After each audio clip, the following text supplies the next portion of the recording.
এই দিন আমার রেডিমেড একটা বানাইছিল না, এর আমার একটা অর্ডার আছে, ঠিক আছে? এর ওষুধ দিছি না, তাই এগুলো যত্ন করে রাখেন, হারাই গেলে কিন্তু আবার কেস খাইবেন।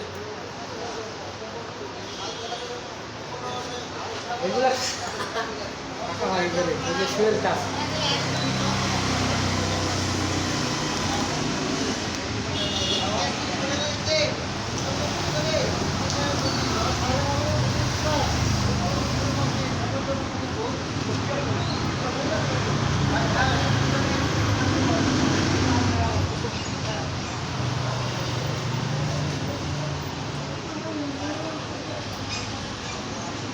এটা আবার ঘটলে কেটে দেখছেন, বসি দিয়ে দিছে আকামে, এটা ঘোটার কোনো দরকার আছে? যেমন ওই শুট করছে।